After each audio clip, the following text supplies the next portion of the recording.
Now we will discuss about the question answers of Dust of Snow poem. The first question is, what is dust of snow? What does the poet say has changed his mood? How has the poet's mood changed?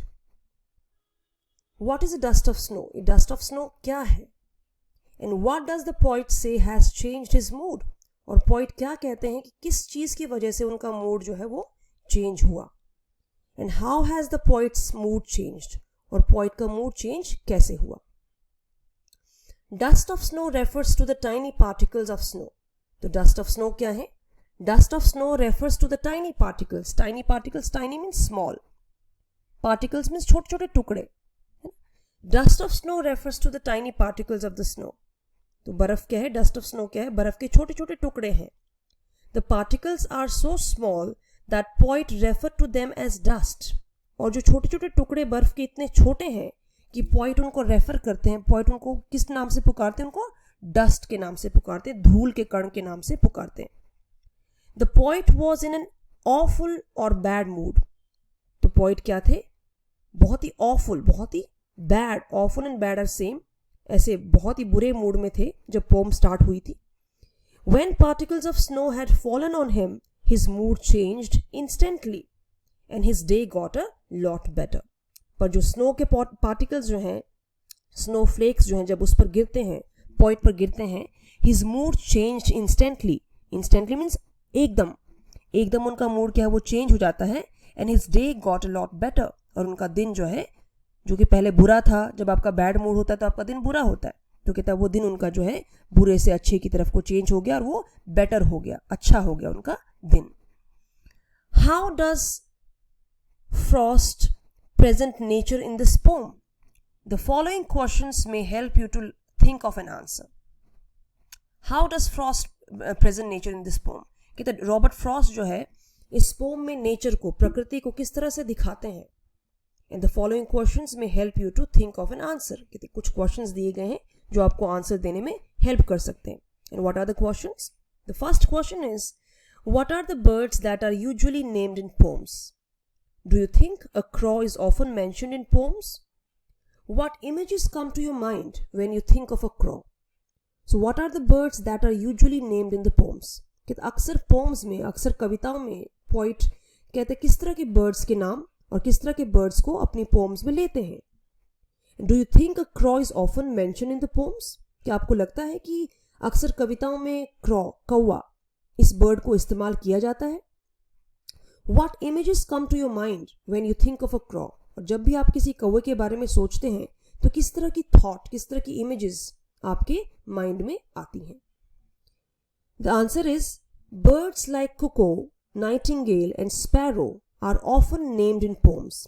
अक्सर कहते हैं poems में क्या होता है, poet क्या करते हैं, वो अक्सर cuckoo bird, nightingale bird और sparrow bird, इन birds को अपनी poem में लेना पसंद करते हैं. On the other hand, crows are often seen as the sign of sadness and fear.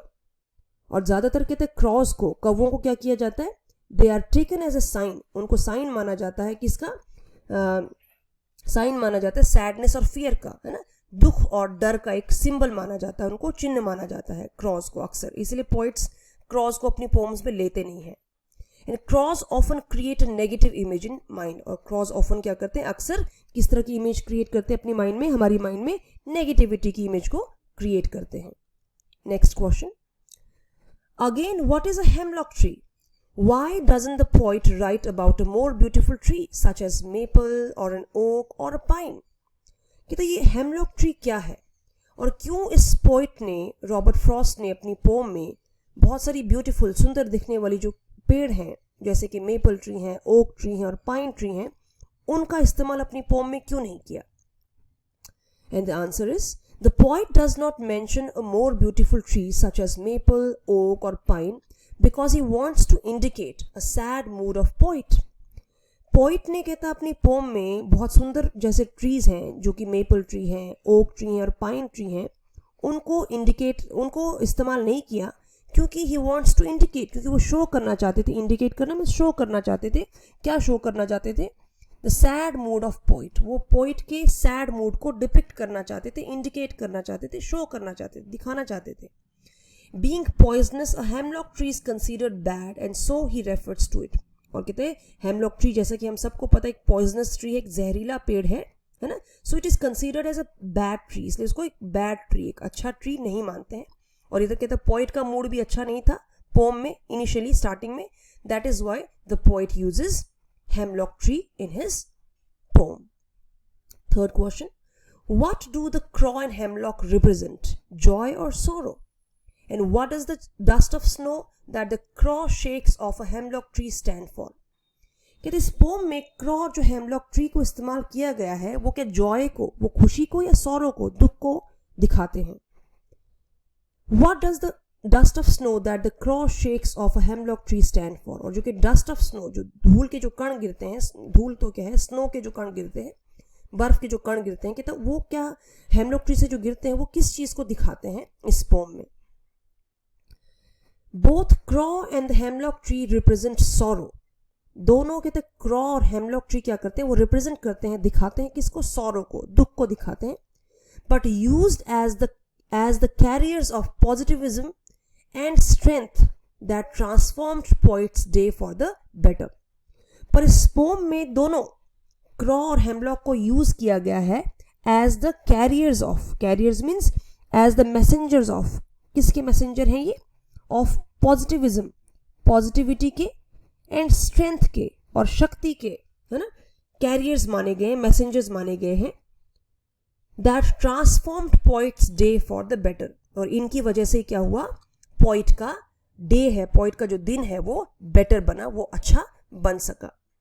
And the dust of snow stands for Joy. और dust of snow क्या है इस पोम में, एक वो है, इंडिकेशन है, एक साइन है जिसका, जॉय का, खुशी का, क्योंकि जब डस्ट ऑफ स्नो पोम पर, इस पोइट पे पड़ती है तो उनका सारा मूड जो है वो चेंज हो जाता है. Now the next questions, here are a few extra questions, dear children, from the point of view of exam. We will discuss these questions also. The first question has come in CBSE 2011 board exam. How has the poet observed nature in the poem Dust of Snow? कहते हैं dust of snow pome में poet ने nature को, प्रकृति को किस तरह से ऑब्जर्व किया है, किस तरह से देखा है और हमें दिखाया है. The poet has observe that nature has a healing power. तो पोइट ने इस पोम में नेचर को, प्रकृति को ऐसे दिखाया है कि उसमें कोई हीलिंग पावर हो, कि इसको आपको हील करने की, प्रकृति में आपको हील करने की पावर हो. हील करना मीन्स आपको ठीक करने की पावर हो. जैसे कि पोम में क्या हुआ था, पोइट का मूड बहुत सैड था, बैड मूड था, तो उसके मूड को उसने बेटर किया, हील किया, किसने, प्रकृति ने, हेमलॉक ट्री ने, है ना, क्रॉ ने और dust of snow. Dust of snow ये सारे क्या है, these are the parts of nature, ये प्रकृति के ही क्या है, पार्ट्स हैं. तो इन्होंने क्या किया, पोइट के मूड को चेंज कर दिया. That is why the poet has observe the nature as the something which has the healing power, ऐसी चीज जिसमें हील करने की, आपको ठीक करने की पावर है. The poet had been in the sorrowful and depressive mood in the poem. हमें पता है पोइट बहुत ही सॉरोफुल, बहुत ही सैड और डिप्रेसिव मूड में थे पोम में. But then the way a crow shook snow dust off, it changed his mood. पर जिस तरह से कहते क्रॉ ने उस डस्ट ऑफ स्नो को पोइट पे शेक, उसको हिलाकर, ट्री को हिलाकर पोइट पे जो डस्ट ऑफ स्नो गिरी, उसकी वजह से क्या हो गया, पोइट का सारा मूड चेंज हो गया. And nature gave him the message to behave in positive manner. और नेचर ने, प्रकृति ने पोइट को क्या मैसेज दिया कि उसको जो है पॉजिटिव मैनर में बिहेव करना चाहिए, ना कि पूरा दिन सैड रहकर अपने दिन को खराब करना चाहिए.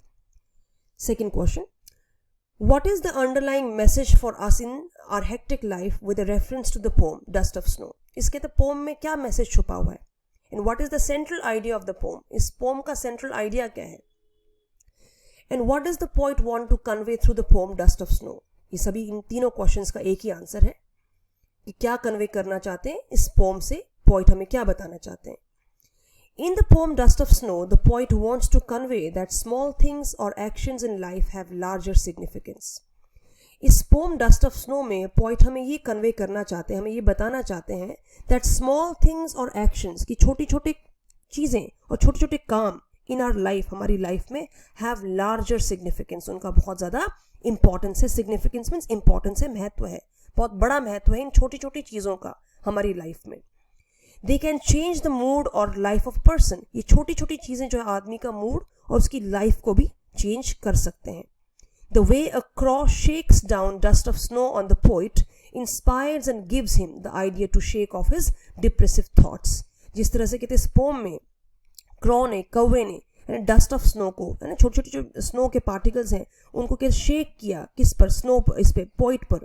That inspires poet. इसकी वजह से कहते हैं पोइट को क्या हुआ, इंस्पिरेशन मिली, प्रेरणा मिली पोइट को, है ना.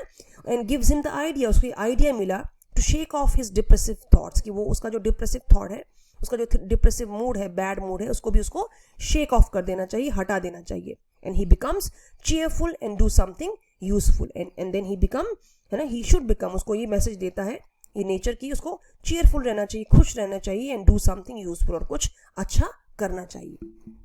Third question, what side of nature do क्रॉ and hemlock represent? तो नेचर का, प्रकृति का कौन सा कहता चेहरा क्रॉ और हेमलॉक हमें दिखाते हैं? Crow is a black harsh voiced bird and hemlock is a tree with poisonous bitter fruit.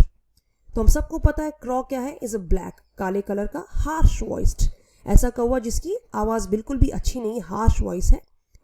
And hemlock tree is a tree with poisonous bitter fruit. और हेमलॉक ट्री कैसा है, ऐसा ट्री है जिसमें पॉइजनस बिटर, बड़े कड़वे और poisonous जहरीले फ्रूट देने वाला ये हेमलॉक ट्री है. बोथ आर नॉट ब्यूटीफुल, और दोनों ही कहते हैं वो सुंदर नहीं है, है ना, अच्छे नहीं है क्रॉ और hemlock tree. They represent the dark, depressive and sorrowful and bitter side of nature. और दोनों ही क्या करते हैं, रिप्रेजेंट करते हैं डार्क, डिप्रेसिव, है ना, अंधेरा, है ना, और डिप्रेसिव, बहुत ही sad, sorrowful, sorrowful is again sad, and bitter side of the nature, nature का जो कड़वा साइड है, जो अच्छा साइड नहीं है, उस चीज को वो दोनों डिपिक्ट करते हैं. And now this is the last question. What did the poet think of the day before the dust of snow fell on him?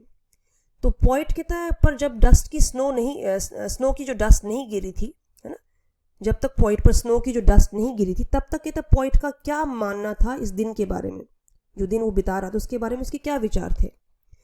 Before the fall of dust of snow the poet thought that this his day was ruined.